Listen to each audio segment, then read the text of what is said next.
தெரிவு செய்தல் கொள்கையை பயன்படுத்தி ஆற்றுப்படுத்தும் முறையே யதார்த்த உளநல முறை. இதை வில்லியம் கிளாசர் என்ற அமெரிக்க மனநல மருத்துவர் 1965 உருவாக்கினார். 1962 கட்டுப்பாட்டு கொள்கையை உருவாக்கிய கிளாசர் அதனை 1996 ராபர்ட் உபோல்டிங் உதவியுடன் தெரிவு கொள்கையாக மாற்றினார். என் கட்டுப்பாட்டில் உள்ளதை மட்டுமே நான் தெரிவு செய்ய வேண்டும். என் தெரிவு ஆசை அடிப்படையில் உள்ளதா அல்லது தேவை அடிப்படையில் உள்ளதா? ஒரு குறிப்பிட்ட நோக்கத்தை அல்லது தேவையை நிறைவேற்ற நம் நடத்தையை நாம் தேர்வு செய்கிறோம். இந்த நடத்தை பிறரை பயமுறுத்துவதாகவோ, தொந்தரவு செய்வதாகவோ, குறை கூறுவதாகவோ அல்லது ஆசை காட்டுவதாகவோ இருக்கலாம்.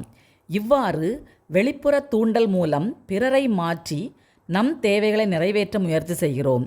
இந்த முயற்சி வெறுப்பு, மனசோர்வு, உறவு முறிவில் முடியும். என் நடத்தை என் பொறுப்பு என பொறுப்பேற்று நடத்தையை உள்ளார்ந்த தூண்டுதலின் பேரில் தெரிவு செய்தால் மகிழ்ச்சியும் மனநிறைவும் நமக்கு நிறைவாக கிடைக்கும். தனி மனிதனின் தெரிவுகளில் தனி கவனம், சிறப்பு கவனம் தேவை. அவை நிகழ்காலத்தையும் பிரச்சினைக்குரிய தீர்வையும் மையப்படுத்தியதாக இருக்க வேண்டும். அத்தெரிவுகள் நிகழ்காலத்தில் ஏற்படுத்தும் பாதிப்பை ஆய்வு செய்து ஆக்கப்பூர்வமான தெரிவுகளை, அதாவது நடத்தைகளை முன்னெடுப்பதில் யதார்த்த உளநல முறை தனி கவனம் செலுத்துகிறது. மனித வாழ்வில் பூர்த்தி செய்யப்பட வேண்டிய தேவைகள் 5. உயிர் வாழ தேவையான உணவு, நீர், காற்று, பாதுகாப்பு தேவைகள், அன்பு மற்றும் உறவுக்கான தேவைகள், ஆற்றல் அல்லது சாதனை உணர்வு, சுதந்திரம், கேளிக்கை. நம் தேவைகளை அடைய நாம் மேற்கொள்ளும் முயற்சிகள், செயல்கள் அனைத்துமே நம் நடத்தைகள். நடத்தையின் 4 அம்சங்கள்: செயல்படுவது, சிந்திப்பது, உணர்வது, உடலியல். நமக்குள்ளிருந்து வரும் நடத்தைகள் எதிர்மறையாக இருந்தால் கோபம், தலைவலி, பதட்டம், மன அழுத்தம் ஏற்படுகிறது. நமது நடத்தை பிறருக்கு கொடுக்கும் செய்தி சரியானதாக இருந்தால் நம் தேவை, அதாவது நாம் விரும்பிய மாற்றம் நடைபெறுவது உறுதி. நடத்தை மாற்றம் உள்ளார்ந்த கட்டுப்பாட்டு முறையில் நடக்கும். புறக்காரணிகள் மூலம் என்னை கட்டுப்படுத்த, பிறரை நான் கட்டுப்படுத்த விரும்பினால் நன்மையான மாற்றம் நடைபெறாது. நான் தெரிவு செய்யும் எனது கட்டுப்பாட்டில் உள்ள நடத்தைக்கு நானே பொறுப்பு.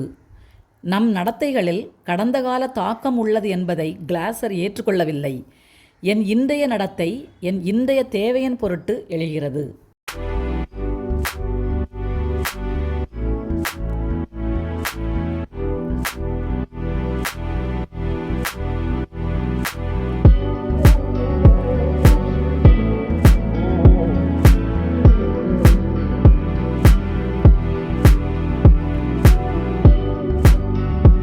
யதார்த்த உளநல முறையில் கையாளப்படும் உளநுட்ப திறன்கள்: நல்லுறவை ஏற்படுத்துதல், செவிமடுத்தல், சுய திறனாய்வு செய்தல்.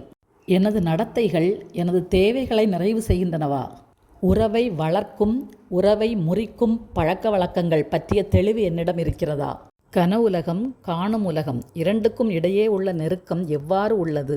என்னை கட்டுப்படுத்தும் திறன் வெளியில் உள்ளதா அல்லது உள்ளிருந்து செயல்படுகிறதா? செயல்பாட்டிற்கான திட்டமிடல், செயல்படுத்துதல். கனவுலகு பற்றிய எண்ணங்கள் நடத்தைகளை மாற்ற மறு வடிவமைத்தல், நடத்தை ஒத்திகை போன்ற தொழில்நுட்பத்திறன்கள் பயன்படுத்தப்படுகின்றன. ஆற்று பெறுநர் சொல்லும் செய்தியின் எதிர்மறை தன்மையை குறைத்து நேர்மறையாக கூறும்போது பிரச்சினைக்குரிய தீர்வை சிந்திக்க இயலும்.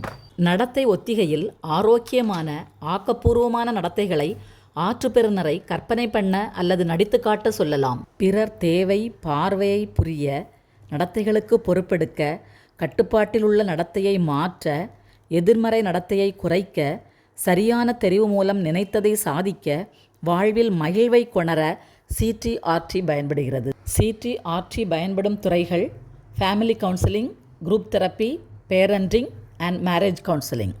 எனக்கு ரொம்ப பிடிச்சது என்ன அப்படின்னா, நம்ம பண்ற எல்லா பிஹேவியருக்கும் காரணம் நம்ம மட்டும்தான். எந்த ஒரு எக்ஸ்டர்னல் ஃபேக்டர்ஸுமே அதை அஃபெக்ட் பண்ணாது அப்படிங்கிறது எனக்கு ரொம்ப பிடிச்சிருந்தது. அப்புறமா மனுஷனுக்கு தேவைக்கும் ஆசைக்கும் உள்ள வித்தியாசம், தேவைகள் நமக்கு மொத்தம் 5 அப்படிங்கிறத அதை கரெக்டாக சொன்னது எனக்கு ரொம்பவே பிடிச்சிருந்தது. தேங்க்யூ.